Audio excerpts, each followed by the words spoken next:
I talked about Graeber before, right? Excuse me? Daniel or David Graeber, the anthropologist. Possibly. It sounds vaguely familiar to me. I think I can say what I mean to say pretty quickly. So I was I was studying money, and he wrote a book called 5,000 Years of Debt. Right. And he's a brilliant guy, probably a little bit hard to deal with, I imagine, but brilliant guy. Um, and there's a point in his story. So he was telling, he's saying, hey, by the way, the story of how money works is totally not real, like not even vaguely history. Let me tell you this story from an anthropological perspective. Like, let's get it right. Right. And one of the just kind of like almost passing things in the story, he said, and by the way, it's kind of interesting, but it kind of seems to follow an arc whenever we do the money thing.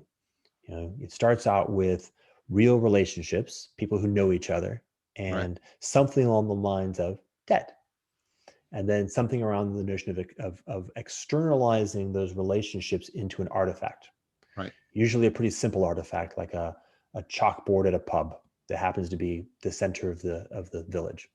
Right. Um, and then there's a movement. And by the way, this is very, you're going, this is right. Like you get this, like from the participatory Agree. up to the Yep. propositional, a movement of a continuing externalization, alienation of the relationships of debt, like I am in your debt at a heartfelt level, Yes. into an increasingly abstract and artifacted form Oh, that moves from a ledger into a tally stick, and moves from a tally stick into a coin, and moves from a coin into a piece of stamped coin, and moves from a stamped coin into a paper bill, and moves from a paper bill into a yeah, just yeah, yeah, yeah, yeah, yeah.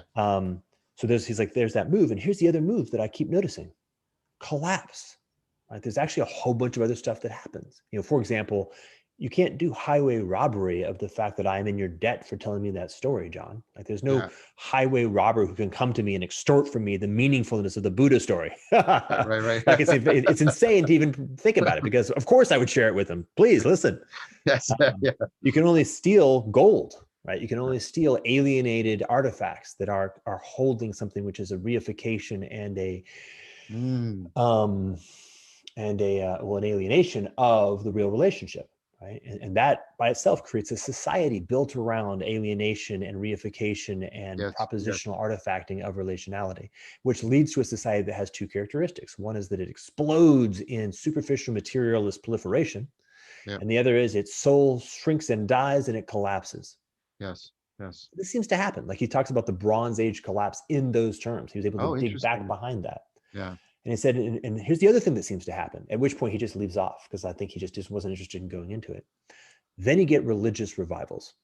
And Mm, all the religions that we've seen more or less have had been born in these moments where there was a literally like a monetary collapse, which right. associated with other things, Yeah. but a monetary collapse followed by a social collapse.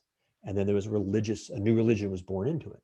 Right. Right. And this was like 10 years ago when I read this, maybe even more, maybe 12 or 15 years ago, but I took note of it. It's like, that's really interesting as just a sheer hypothesis. Maybe there's something to track.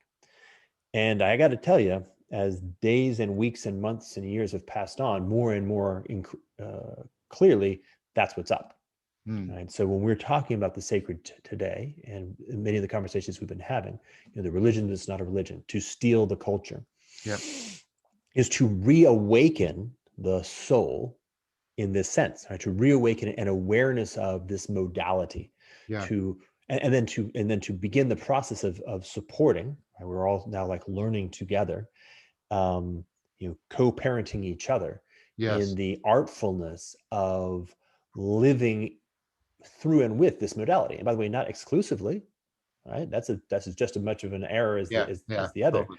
Totally. but that's it, right? And this is like, awakening from the meaning crisis is awakening to the awareness of this modality, and then stepping into the oftentimes very difficult, in fact, by its very nature, excruciatingly painful, learning how to actually navigate in that life. Because one of the things that Yeah. will happen, just think about for example, I was somebody who had not experienced much grief into adulthood, right? As one of Right. these not trustworthy people and dangerous people as a consequence.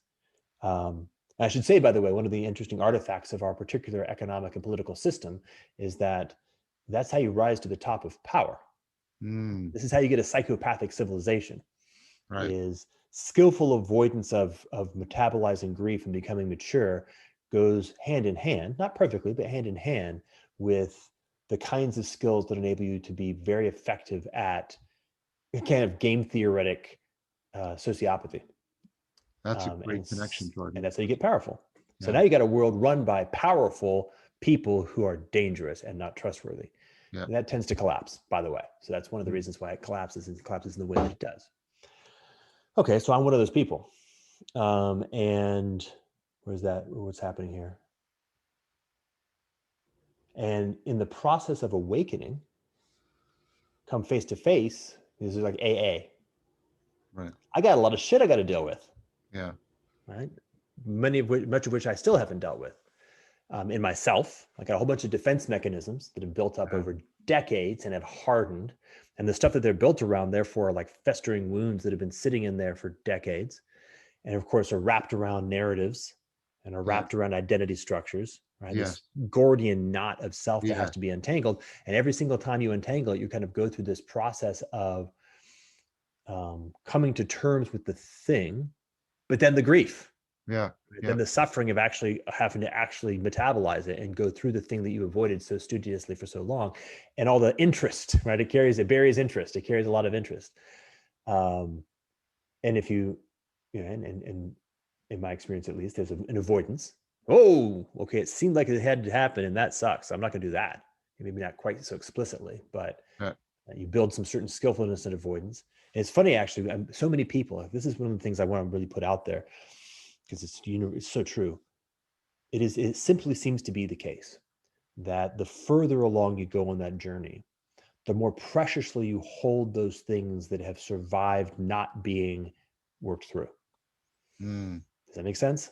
Yeah. Yeah. Yeah. Like there's, in some sense, there's all kinds of trauma and all kinds of shame and all kinds of defense mechanisms that you can work through, but almost by a process of evolutionary selection, the stuff that you didn't work through is all the more intensely held, Exactly.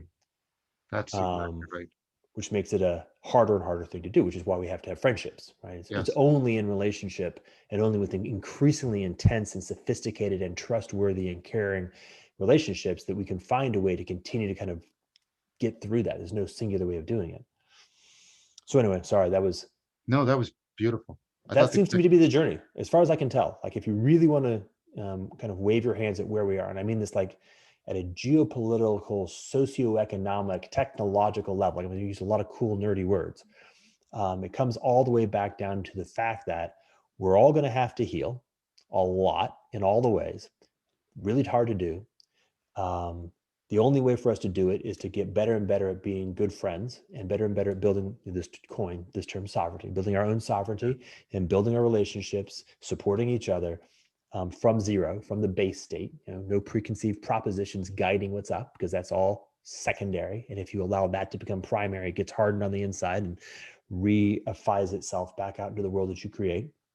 And fast. You know, the clock is very much ticking on this particular collapse event. And I don't know if you've noticed, but if you look around, it really does seem like it's all sociopaths and psychopaths in charge of the tools of power. And the tools of power are very powerful. Not a Yeah. good place to be.